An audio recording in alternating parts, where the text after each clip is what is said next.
నమస్తే, welcome to cube TV. నేను మీ anchor Charmi. ఈరోజు మనతో పాటు ప్రస్తుతం ప్రముఖ జ్యోతిష్య వాస్తు పండితులు, పంచాంగకర్త బ్రహ్మశ్రీ డాక్టర్ నాయకంటి మల్లికార్జున శర్మ గురూజీ గారు ఉన్నారు. గురుగారితో మాట్లాడదాం. నమస్కారం గురు. నమస్కారం గురుగారు, మరి ఈ క్రోధినామ సంవత్సరంలో కర్కాటక రాశి వారికి ఎలా ఉండబోతుంది? ఓం శ్రీ గురుభ్యో నమః. కర్కాటక రాశి వాళ్ళకి క్రోధినామ సంవత్సరంలో ఏ విధంగా ఉందని ఒకసారి మనం చూస్తే, గ్రహగమన గతులు, గ్రహ సంచార వీక్షణాన్ని మనం చూస్తే, కర్కాటక రాశి వాళ్ళకి ముఖ్యంగా పునరస్సు నక్షత్రం 4వ పాదంలో జన్మించిన వాళ్ళు, పుష్యమి నక్షత్రం 1, 2, 3, 4 పాదాలు జన్మించిన వాళ్ళు, ఆశ్లేష నక్షత్రం 1, 2, 3, 4 పాదాలు జన్మించిన వాళ్ళందరూ కూడా మన కర్కాటక రాశి జాతకులు అవుతారు. కర్కాటక రాశి జాతకులకి ఏ విధంగా ఉండబోతుందో మనం చూస్తే, 14 ఆదాయం, 2 ఖర్చుగా ఉంటుంది. అలానే రాజ్యపూజ్యం 3, అవమానం 3గా ఉంటుంది. అంటే 14 ఆదాయంగా ఉండటం అంటే 2 ఖర్చుగా ఉంటాయి, అంటే 12 పాళ్ళు ఎక్కువగా ఉంటుంది. అలానే రాజ్యపూజ్యం అవమానం కూడా చెరి సమానంగా ఉంటుంది ఇక్కడ.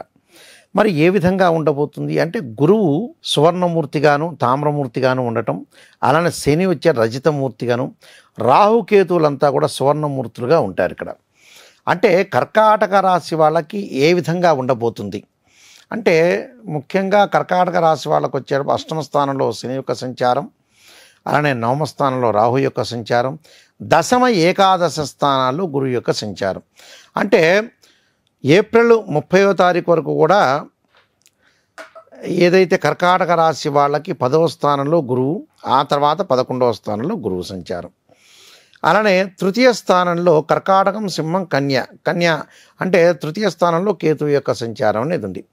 అంటే ఇక్కడ గురువు బాగున్నాడు, కేతువు బాగున్నాడు కర్కాటక రాశి వాళ్ళకి. నవమ స్థానంలో రాహు, మధ్య రకమైన ఫలితం. అంటే ఇక్కడ రవి, బుధ, శుక్రగ్రహాలు 30 రోజుల పాటు ఒక రాశి నుంచి మరొక రాశికి మారటం, కుజుడు 45 రోజుల పాటు, రాహుకేతులు 18 నెలలు, గురువు సంవత్సర కాలం, శని 2.5 సంవత్సరాలు ఉంటాడు.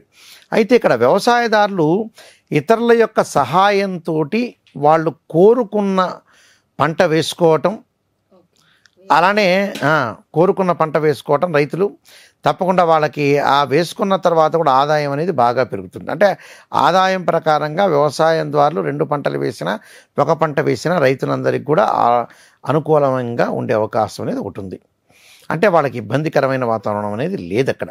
అంటే రైతు బాగుంటేనే సమాజం బాగుండేది. కాబట్టి రైతులందరికీ కూడా అనుకూలమైన వాతావరణం ఉంటుంది. అలానే విద్యార్థులకు కూడా పరీక్షల్లో ఉత్తీర్ణత సాధించే అవకాశం ఎక్కువగా ఉండటం, ఉన్నతమైన చదువుల కోసము ప్రయత్నాలు చేయటము, దానిలో విజయం సాధించే అవకాశం అనేది ఒకటి ఉంటుంది. అయితే కొన్ని ఆటంకాలు అనేవి ఏర్పడతాయి. చివరికి ఆటంకాలు ఏర్పడిన విద్యార్థులకి కొంత విజయాన్ని సాధించే అవకాశం ఉంటుంది. వ్యాపారస్తులకు కొంత మందకొడిగా ఉన్నా కూడా ప్రథమార్థంలో మందకొడిగా ఉండి తర్వాత ద్వితీయార్థంలో పుంజుకునే అవకాశాలు బాగా ఎక్కువగా ఉంటాయి. వ్యాపారుల యొక్క ఆదాయం సమృద్ధిగా ఉండటంతో పాటు ఆనందంగా జీవించటం, అలానే ప్రస్తుతం చేస్తున్న వాటిలన్నిటికంటే కూడా అదనంగా ఇతర వ్యాపార రంగాల్లో కూడా వృద్ధి చెందే అవకాశం ఎక్కువ ఉంటుంది. అలానే ప్రభుత్వానికి చెల్లించాల్సిన వృత్తులు వాళ్ళు కూడా అన్ని రకాలైన ప్రోత్సాహకాలు లభించే అవకాశం ఎక్కువగా ఉండటం, అలానే సాంకేతిక రంగం వాళ్ళకు కూడా అనుకూలంగా ఉండటం, లాభప్రదంగా ఉండటం, రాజకీయ రంగం వారికి కూడా కీర్తి ప్రతిష్టలు బాగా పెరిగే అవకాశం ఉంది. ఇంటా బయట సంతోషకరమైన వాతావరణం కలిగే అవకాశం ఎక్కువగా ఉండటం, పనులన్నీ కూడా విజయవంతం చేయటం, విందులు వినోదాలు కార్యక్రమాల్లో పాల్గొనే అవకాశం ఉంటుంది. విద్యార్థులు ఉన్నతమైన చదువు కోసం వాళ్ళు ముందుకు వెళ్ళే అవకాశాలు బాగా ఎక్కువగా ఉంటాయి. కాబట్టి వీళ్ళకి కార్యక్రమాలన్నీ కూడా ప్రయత్నాలు సఫలీకృతం కావటం, అలానే అనుకున్నవన్నీ కూడా సాధించటం, లాభాలు కలిగే అవకాశం ఉంటుంది. అంటే గురువు బాగున్నాడు కర్కాటక రాశి వాళ్ళకి, రాహువు బాగున్నాడు, కేతువు బాగున్నాడు. అంటే అన్నదమ్ముల మధ్యలో సఖ్యతగా ఉంటుంది. కోర్టు సమస్యలన్నీ కూడా పరిష్కారం చేయబడతాయి. అలానే అష్టమ స్థానంలో శని నవమ స్థానంలోకి వెళ్ళిపోతాడు. ఎప్పుడంటే 2025 మార్చి 29వ తారీఖున వెళ్ళిపోవటం వల్ల కూడా కొంత వాళ్ళకి అష్టమంలో ఉండే శని యొక్క దోషం తొలగిపోతుంది. అంటే నెక్స్ట్ ఇయర్, ఈ సంవత్సరం కాదు, అంటే 2025 మార్చి 29వ తారీఖున. రాహు వల్ల బలం వల్ల కూడా విదేశాలకు వెళ్ళే అవకాశం ఉంటుంది. గౌరవ పురస్కారాలు, అలానే అన్ని రకాల అనుకూలతగా ఉండటం, వృత్తి ఉద్యోగ వ్యాపార రంగాల్లో కూడా కొంత ఇబ్బందులు పడుతున్నా ముందుకు వెళ్ళే అవకాశం అనేది బాగా ఎక్కువగా ఉంది. అంటే కర్కాటక రాశి వాళ్ళకు ప్రయాణాల వల్ల లాభం కలుగుతుంది. అలానే ఎవరైతే వివాహం కాని స్త్రీ పురుషులు ఎవరైతే ఉంటారో వాళ్ళకు వివాహాలు జరగటం ఒకటి, సంతానపరంగా ఇన్ఫెర్టిలిటీ ఇష్యూస్ కొంతమందికి ఉంటుంది. వాళ్ళకు కూడా ఇన్ఫెర్టిలిటీ ఇష్యూస్ లేకుండా ఆ సంతానం మంచి శీఘ్రమైన సంతానం కలిగే అవకాశం ఉంటుంది. సంతోషకరమైన వాతావరణము చేపట్టడం, విజయవంతం అయ్యే అవకాశాలు ఎక్కువగా ఉంటాయి. కాబట్టి స్థానభ్రంశం జరుగుతుంది. అలానే బంధుమూలకంగా కూడా అనారోగ్యం జరగటం, ధనం కొంత ఖర్చు అయ్యే అవకాశం ఉంటుంది. ఆకస్మికంగా ప్రయాణాలు, ఆర్థికపరమైన వెతుకులాటలు కూడా జరిగే అవకాశం ఉంటుంది కొన్ని సందర్భాల్లో. కానీ టోటల్గా ఆర్థిక పరంగా అనుకూలమైన ప్రయత్నాలు సాగించే అవకాశం ఉంటుంది. మంచి సుఫలితాలు జరిగే అవకాశం అనేది ఖచ్చితంగా ఉంటుంది. కాబట్టి బంధువులతోటి మైత్రి, అలానే కొన్ని శరీర బాధలు, సంకటాలు, అకాల భోజనాలు జరిగే అవకాశం అనేది ఉంటుంది. కాబట్టి కొంత శిరోభారంగా కూడా ఉంటుంది. అంటే శిరోబాధలు కూడా ఏర్పడే అవకాశం అనేది ఒకటి ఉంటుంది. కాబట్టి వీళ్ళకి ఏది ఏమైనా కూడా కర్కాటక రాశి వాళ్ళకు అనుకూలమైన ఫలితాలు జరిగే అవకాశం ఉంటుంది. కొన్ని పరిహారాలు చేసుకొని ముందుకు వెళ్తే అక్టోబర్, నవంబర్ మాసాల్లో వక్రగతులు, త్యాగాలు ఉంటాయి. కాబట్టి కొంత జాగ్రత్తగా వహించి ముందుకు వెళ్ళి కొన్ని ప్రత్యేకమైన పరిహారాలు చేసుకుంటే గౌరవ మర్యాదలు లోటు లేదు. ఆదాయం 12 పాళ్ళు ఉంటుంది. వాళ్ళ శ్రమ చేయాలే కానీ శ్రమకి తగ్గ ఫలితం అనేది ఖచ్చితంగా ఉంటుంది. డాక్టర్లకి, ఇంజనీర్లకి, అలానే ఏదైతే ఇనప సామాను అమ్మే వ్యక్తులకు కానీ, బిజినెస్ వాళ్ళకి కానీ, రియల్ ఎస్టేట్ వాళ్ళని, అగ్రికల్చర్ ల్యాండ్ వాళ్ళందరికీ కూడా అనుకూలమైన ఫలితాలు జరిగే అవకాశం ఖచ్చితంగా ఉంటుంది. మొత్తం మీద ఆరోగ్య విషయంలో మాత్రం జాగ్రత్త ఉండాలి. ఆరోగ్య విషయంలో జాగ్రత్తగా ఉంటే శుభ అశుభ మిశ్రమాలన్నీ కూడా కలుగుతాయి. అంతా కూడా ఎక్కువ శాతం అనేది దాదాపు 90% కర్కాటక రాశి వాళ్ళకి అనుకూలమైన జరిగే అవకాశం ఉంటుంది. కాబట్టి ఆరోగ్య విషయంలో జాగ్రత్తగా వహించి కొన్ని పరిహారాలు చేసుకుని ముందుకు వెళ్ళాలి. ఎలాంటి పరిహారాలు చేసుకోమంటారు? శరీరే జర్జరీభూతే వ్యాధిగ్రస్తే కళేబరే ఔషధం జాహ్నవీతోయం వైద్యో నారాయణ హరి మంత్రాన్ని, త్రయంబకం యజామహే సుగంధిం పుష్టివర్ధనం అనే మంత్రాన్ని, అలానే అంగారకాయ విఘ్నశక్తి హస్తాయి ధీమే తన్నో భౌమ ప్రచోదయాత్ అనే మంత్రాన్ని, అలానే గాయత్రి మంత్రాన్ని ఆదిత్య హృదయ పారాయణం చేయటం వల్ల కూడా మనకు మంచి ఫలితాలు జరిగే అవకాశం ఉంటుంది. ఈ క్రోధినామ సంవత్సరంలో వృశ్చిక రాశి వాళ్ళ యొక్క గ్రహగమన గతులు ఏ విధంగా ఉన్నాయో ఒకసారి తెలుసుకోవచ్చు మనం. అంటే ముందుగా విశాఖ నక్షత్రం 4వ పాదంలో జన్మించిన వాళ్ళు, అనురాధ నక్షత్రం 1, 2, 3, 4 పాదాల్లో జన్మించిన వాళ్ళు, జ్యేష్ఠ నక్షత్రం 1, 2, 3, 4 పాదాల్లో జన్మించిన వాళ్ళందరూ కూడా వృశ్చిక రాశి జాతకులు అవుతారు. అంటే వృశ్చిక రాశి వాళ్ళకి ఏ విధంగా ఉంది అంటే 8 ఆదాయం 14 ఖర్చుగా ఉంటుంది. అంటే 8 ఆదాయం 14 ఖర్చు అంటే 6 పాళ్ళు తగ్గుతుందని అర్థం. అలానే గౌరవ మర్యాదలకు మనం వస్తే రాజ్యపూజ్యం అనేది 4, అవమానం అనేది 5 ఉంటుంది. అంటే ఇక్కడ 8, 14, 4, 5 అంటే ఆదాయం పెరుగుతుంది. వీళ్ళకి ఆదాయం పెరగదని కాదు. ఇక్కడ వృశ్చిక రాశి వాళ్ళకి ఏంటంటే చతుర్థ స్థానంలో శని యొక్క సంచారం, పంచమంలో రాహు, 6వ స్థానంలో గురువు, ఏప్రిల్, మే నుంచి 7వ స్థానంలో గురువు యొక్క సంచారం వల్ల కొంత అనుకూలమైన ఫలితాలు జరిగే అవకాశం ఉంటుంది. ఎందుకంటే గురువు షష్టమంలో ఉండటం వల్ల తామ్రమూర్తిగాను, సప్తమంలో ఉండటం వల్ల కూడా తామ్రమూర్తిగా కావటం, శని వచ్చేటప్పటికల్లా సువర్ణమూర్తిగాను, అలాంటి రాహుకేతులు కూడా తామ్రమూర్తులుగా ఉంటారు ఇక్కడ. అయితే ఏ విధంగా ఉంటుంది అంటే వ్యవసాయదారులకి కొత్త పంటలు కలిసి వచ్చే అవకాశం బాగా ఎక్కువ ఉంటాం. నూతన సాగు విధానాలు పాటించడం ద్వారా అధిక రాబడి పొందే అవకాశం బాగా ఎక్కువగా ఉంటుంది. అలానే విద్యార్థులు అధిక శ్రమ ద్వారానే ఆశించిన ఫలితాలు పొందే అవకాశం ఎక్కువగా ఉంటుంది. ఎందుకని అనంటే 6వ స్థానంలో గురువు ఉన్నాడు. ఈ అకాడమిక్ ఇయర్లో ఏప్రిల్లో ఎగ్జామినేషన్ అయిపోతాయి. ఈ సంవత్సరం ఈ అకాడమిక్ ఇయర్లో చదువుతున్న వ్యక్తులందరూ కూడా అధిక శ్రమతోటి పాస్ అయ్యే అవకాశం, నెక్స్ట్ సారి కష్టపడాలి, కష్టపడితే మంచి ఫలితాలు వచ్చే అవకాశం కూడా బాగా ఎక్కువ ఉంటుంది. అంటే నెక్స్ట్ ఇయర్ గురుబలం అనేది బాగా పెరుగుతుంటుంది. అలానే వివాహం కాని స్త్రీ పురుషులందరికీ కూడా మే తర్వాత వివాహాలు జరిగే అవకాశాలు బాగా ఎక్కువగా ఉంటాయి.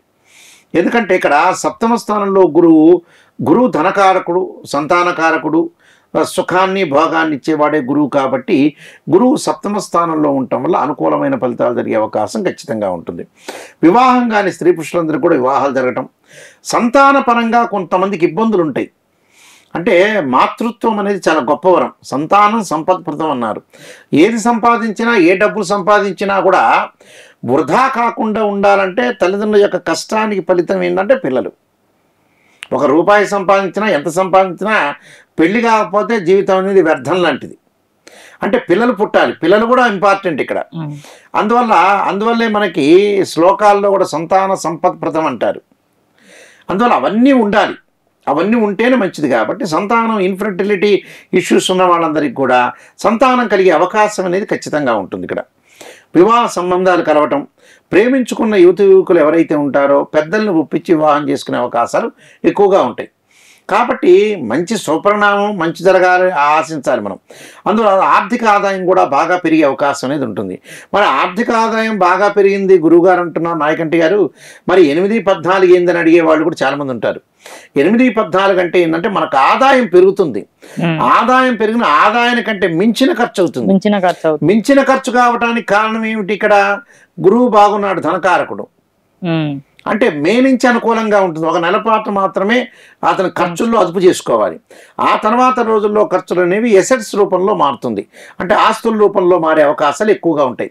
అంటే నూతన వ్యాపారాలు ప్రారంభం చేయటం, నూతన వస్తువులు కొనుగోలు చేయటం, ఇంటి గృహ ఉపకరణాలు వస్తువులు కొనుగోలు చేయటం, అలానే సేవింగ్ చేసుకోవటం, ఇన్సూరెన్స్ పాలసీల్లో పెట్టడం, ఇలాంటివన్నీ కూడా జరగటం వల్ల ఏంటంటే మన డబ్బు అనేది మారే స్థితి అనేది ఒకటి ఉంటుంది. దానిలో తప్పేం లేదు, సేవింగ్ చేసుకోవడం తప్పేం లేదు కదా. అందువల్ల వ్యాపార విషయంలో కూడా చాలా అనుకూలంగా ఉంటుంది. అధిక ఆదాయం పొందే అవకాశం బాగా ఎక్కువ ఉంటుంది. సాంకేతిక రంగాల్లో కూడా కొన్ని విప్లవాత్మకమైన మార్పులు వచ్చి వీళ్ళకి ఆదాయం కలిగే అవకాశం ఉంటుంది. కొందరు వ్యతిరేక ఫలితాలు కూడా ఉంటాయి కొంతమందికి. అంటే వాళ్ళ మీద బ్లేమ్ చేసే వాళ్ళు కూడా చాలామంది ఉంటారు. అవన్నీ కూడా పట్టించుకోకుండా ముందుకు వెళ్ళాలి. అంటే అవమానం చేయటం, అంటే గౌరవ ప్రతిష్టలకు భంగం కలిగే అవకాశాలు ఉంటాయి.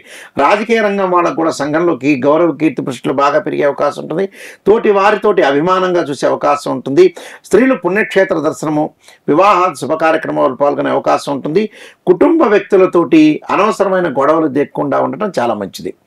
ఎందుకంటే వీళ్ళకి చిన్నపాటి శ్రమకే కొంత అలసిపోయే అవకాశం అనేది ఈ సంవత్సరం ఉంటుంది. అంటే ఆరోగ్యాన్ని కాపాడుకోవాలి. అనవసరపు గొడవల్లో చిక్కుల్లో వాటిల్లో మానసికంగా ఆందోళన పడకూడదు. అంటే ఆర్థిక విషయాల్లో కూడా చాలా జాగ్రత్తగా ఉండాలి. అనే వస్త్రధారణ వల్ల లాభం, వస్త్రాలు కొనుగోలు చేసే అవకాశం బాగా ఎక్కువ ఉంటుంది. శారీరకంగా మానసికంగా కొంత శ్రమ పట్టడం, అలానే కొంత వాత బాధలు కలగటం, అలానే కొన్ని విషయాల్లో ఏంటంటే కొంత మంచి జరిగే అవకాశం అనేది ఉంటుంది. అంటే ఆర్థిక పరంగా, వ్యాపార పరంగా, ఉద్యోగ పరంగా అనుకూలంగా ఉంటుంది.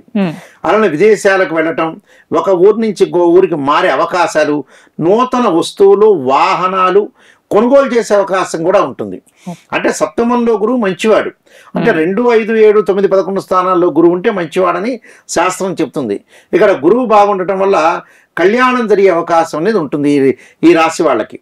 కానీ వీళ్ళకి వృశ్చిక రాశి వాళ్ళకి చతుర్థ స్థానంలో శని వల్ల కొంతమంది భయభ్రాంతులు చెందుతుంటారు. కానీ నెక్స్ట్ ఇయర్ మార్చి 29వ తారీఖు, అంటే 2025 మార్చి 29వ తారీఖున శని వాళ్ళకి మీనరాశిలో సంచారం చేస్తాడు. అంటే కుంభరాశి నుంచి మీనరాశిలోకి వెళ్ళిపోవటం వల్ల ఈ వృశ్చిక రాశి వాళ్ళకి ఇప్పుడు చతుర్థ స్థానంలో, అంటే వృశ్చికం, ధనుస్సు, మకరం, కుంభం చతుర్థ స్థానంలో ఉన్న శని పంచమ స్థానంలోకి వెళ్ళిపోతాడు. కొద్దిగా వెసులుబాటు అనేది ఉంటుంది. అంటే చతుర్థంలో ఉన్న ఇప్పుడు పంచమంలోకి వెళ్ళిపోతాడు. పంచమంలోకి వెళ్ళిపోయిన కొంత స్థానచలనం ఉంటుంది. ఇప్పుడు కూడా స్థానచలనం అనేది కొంత మార్చడం అనేది కొద్ది పరంగా ఉంటుంది, అంటే ఎక్కువగా ఉండదు. కానీ ఇక్కడ శని యొక్క ఇది తగ్గుతూ ఉంటుంది. తగ్గే సమయంలో ఏం చేస్తారంటే అర్ధాష్టమ శని అంటారు. ఈ అర్ధాష్టమ శనిలో ఆరోగ్యపరంగా జాగ్రత్త ఉండాలి. ఏకాదశ స్థానంలో కేతు యొక్క సంచారం వల్ల జ్ఞానం పెంపొందించడం, వృత్తి ఉద్యోగ రంగాల్లో విశేషమైన కృషి, మంచి ఎవరు చెడు ఎవరు అనే ఆలోచన సరళి అనేది కూడా బాగా పెరిగే అవకాశం ఉంటుంది. రాజదర్శనం, ఇష్టమైన వ్యక్తులతోటి కలవటం, ప్రయాణాల వల్ల లాభం, సుప్రసిద్ధమైన వ్యక్తులతోటి కూడా కలిసే అవకాశాలు ఎక్కువగా ఉంటాయి. అలానే రవి, బుధ, శుక్రగ్రహాలు ఒక 30 రోజుల పాటు ఒక రాశి నుంచి మరొక రాశికి మారటం, కుజుడు 45 రోజుల పాటు ఉంటాడు. అంటే వేగవంతంగా పనులు జరగటం, అలానే కార్యసాధన జరిగే అవకాశం ఎక్కువ ఉంటుంది. కీర్తి ప్రతిష్టలు కూడా బాగా పెరిగే అవకాశం. డబ్బులో కొంత పొదుపు పాటించి ఆరోగ్యపరంగా కొంత ఇబ్బందులు లేకుండా జాగ్రత్తగా కొన్ని ప్రత్యేకంగా పరిహారాలు చేసుకొని ముందుకెళ్తే మంచిదమ్మా. గురుగారు, మరి ఎలాంటి పరిహారాలు చేయాలి వీళ్ళు? తప్పకుండా అమ్మా. పరిహారాలు చేయటంలో ముందు ముఖ్యంగా వాళ్ళు శరీరే జర్జరీభూతే వ్యాధిగ్రస్తే కలేబిరి ఔషధం జాహ్నవీతోయం వైద్యో నారాయణ హరి అనే మంత్రాన్ని, అలానే పరమేశ్వరుడు యొక్క ఆరాధన, ద్వాదశ జ్యోతిర్లింగాల్లో యొక్క దర్శనం చేయటము, శని కుజులకి విశేష శాంతులు చేయటం, అంగారక యుద్ధే శక్తి అస్థాయి ధీమే తన్నో భౌమ ప్రచోదయాత్ అనే మంత్రాన్ని చక్కగా రాహుకాలంలో దీపం పెట్టడం వల్ల కూడా మంచి సుఫలితాలు జరిగే అవకాశం ఖచ్చితంగా ఉంటుంది. వృశ్చిక రాశి వాళ్ళకి క్రోధినామ సంవత్సరంలో అంతా కూడా శుభ ఫలితాలన్నీ కూడా జరగాలని ఆశిస్తూ సర్వే జనా సుఖినో భవంతు. ధన్యవాదాలు.